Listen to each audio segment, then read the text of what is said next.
C/W, war, violence, trauma. I never understood why I do the things I do. A small child sat, sleeping on my shoulder. I had held him in the same spot for almost 3 days. The ringing in my ears should have been gone by now. My head throbbed and felt as if 10 men were standing on it. My bones ached and burned.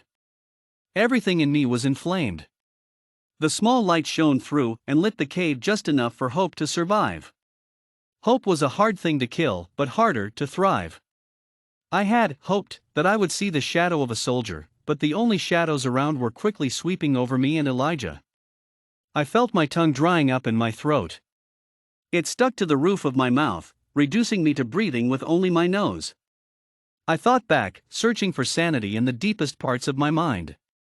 My eyes stayed half opened in apathy, though bleeding and dehydration shouldn't trigger that. The cave was surprisingly warm, enough so that I could hardly feel the blood on my side and arms. The blood on my body seeped into and stained the clothes of the boy I was holding. Not my blood, I thought. 5 days ago, I carried Elijah on my back as we traveled with a small caravan. We walked and talked with other civilians, survivors, refugees, soldiers, American ones too, and strangers helping us. I remember thinking that the soldiers sent to us were superheroes.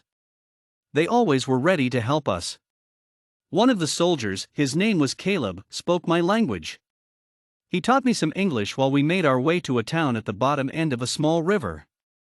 He was funny and nice. Caleb? Yes? He answered with a smile. He had eyes that were blue. I had never seen that before. Many of the Americans that came had blue eyes. But his were the brightest, I was sure. When will we win this war? I asked. Raha, he said my name. We have already won this war, all we are doing now is winning the battles. Hearing his voice over the sound of footsteps and scattered cries was like heaven for me. He could talk for hours and I wouldn't complain. But his saying confused me. I guess he noticed because he began to explain to me in my language. I didn't truly understand, but he was patient with me and taught me so much. Elijah would occasionally ask a question and then rest his head again on my shoulder. I think Caleb liked him, and I think Elijah liked Caleb but wouldn't admit it. Every hour or so, Caleb would offer to hold him, but Elijah would just hop off and play with the other kids in the caravan. That gave Caleb and I some time to be whimsical with each other. When night came upon us, everyone set up tents, and we started a nice fire to stay warm. But Caleb stayed by me all the time to make sure Elijah and I were okay. We sat by the fire together and didn't talk. We just kept each other warmer. I liked Caleb. A day and a half later, we arrived at the village. Everyone rejoiced when they saw it from a distance. I briefly hugged Caleb and called for Elijah. I could see him cheering with the other kids and their swords made from dry wood. Elijah became more comfortable with Caleb by now. The young American soldier and I had deep talks. I was excited to start a family with him. We agreed that we would take and raise Elijah as our own. All I wished is that it would have happened. My beloved Caleb, I miss you. Caleb rushed Elijah and I into a cavern with a small opening. Caleb! I shouted. But he kissed my forehead and pushed me back inside. I saw him run toward the enemy with a war cry with his gun in his hands. A shell went off, rocks fell and blocked the entrance, and my love was gone. Elijah cried in my arms for an entire day. I dreamed about the past week. The injured soldiers came flooding into the only building that hadn't been blown up in the city. Some were quiet and some were moaning. Many were dead. Blood ran over every face and every hand. I recall one specific soldier, an American, came tumbling in where I was and dragging me to the floor. He groaned and blended his words. I began to help him onto a bed, but he fought and yelled at me. I didn't understand what he was saying, he spoke another language. He was bleeding from every part of his body. Another shell went off.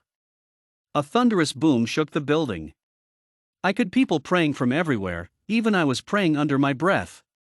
All of a sudden, and much more frightening than the explosion, the soldier grabbed me by my shoulders and yelled into my face. I began screaming, I panicked. I thought he was attacking me for not helping him even though I tried. But I opened my eyes and he came closer. Then he told something 5 inches from my face, but I could not hear him. Yelling and screaming filled the building. His blood seeped into all my clothes along with the blood of 6 other soldiers. Crying filled every room.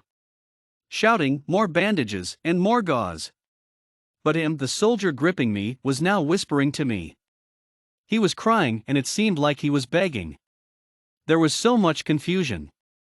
I had other soldiers to help. Other people. He was crying at my feet. He could no longer stand. I wanted to help, but the language barrier destroyed every chance. But the man would not quit. With all the strength he had left, and with my help, he came to his feet and took my hand, and led me to the back of the building. I did not want to go outside. I was afraid of bombs and snipers. But he insisted and wouldn't let me return. When I tried to go back inside, he picked me up and he screamed. I screamed too. Help! One phrase I knew in English.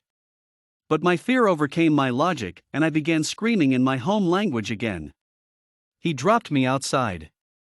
I was convinced that he was going to kill me. I offered everything. I would treat him and take care of his wounds, but I guessed he didn't understand me, because he then turned around and fell over onto a sheet of rusting metal. I felt a ringing in my ear, and I was suddenly on top of the soldier. A shell had gone off near us and blew us both. But I lifted myself quickly and stood away from him.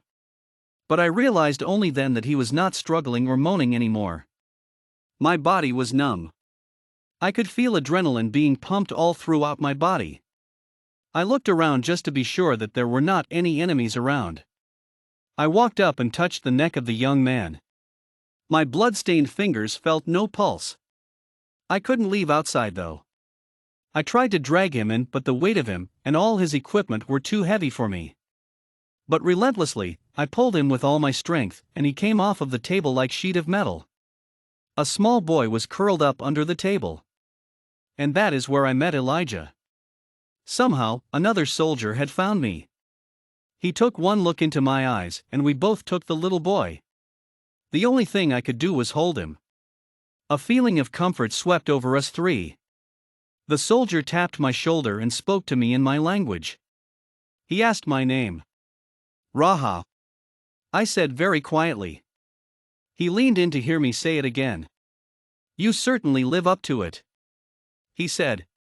Something inside of me told me to stay with the soldier and Elijah. I never understood why I do the things I do.